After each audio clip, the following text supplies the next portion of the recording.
आपण माने सब बलांगीर रे करिवार लागि चाहुछन तो अरे जोर से टिके कहंतु चाहुछन तो ये जेते योजना आपण माने चाहिबे टेक्निकल लोकन को मु पठेबी भुवनेश्वर रु एवं सेमाने आपनकर से प्रोजेक्ट को देखिला परे ए जिला को शस्य श्यामला करबा पाई एवं कृषि क्षेत्र में 1 नंबर जिला करबा पाई ओडिसा रे मो सरकार प्रतिश्रुतिबद्ध मु टंका देबा पाई रेडी अछि।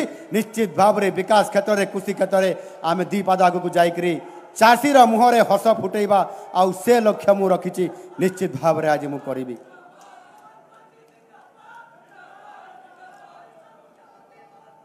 आज सेथिपाई राज्यर जो आमर कृषि क्षेत्र में विकास करने नुआ सरकार आसिला परे प्रत्येकटी प्रदेश रो कार्यक्रम केवल नुह भारत वर्षर विभिन्न विभागर जातीय स्तर कार्यक्रम सब ओडिशा रे केमिति हबो आउ प्रधानमंत्री मध्य गत 7 मासरे 5 थर से ओडिशा को आसीथिले।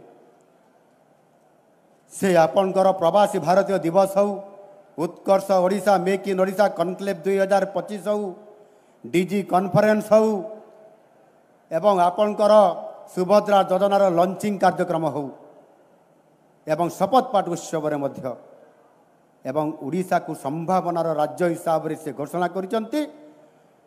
भारतर विकास हबो ताहले पूर्व भारतर विकास करबा पई पड़िबो एवं ओडिशा अपार संभावनार राज्य हिसाब से गुरुत्व आरोप करिसंती। सेतिपय प्रत्येक कार्यक्रम एक खनि विभाग सर्वभारतीय कॉन्फ्रेंस ओडिशा रे हेला मत्स्य एवं पानी संपद विभाग सर्वभारतीय कॉन्फ्रेंस ओडिशा रे करा गला। एबे एबे एई निकट रे मध्य आमर लाखपति दीदी मानकर गोटे नेशनल कॉन्क्लेव आमर ओडिशार भुवनेश्वर कार्यक्रम हैला। एठी मोर लाखपति दीदी माने मध्य एठी बसी छंती।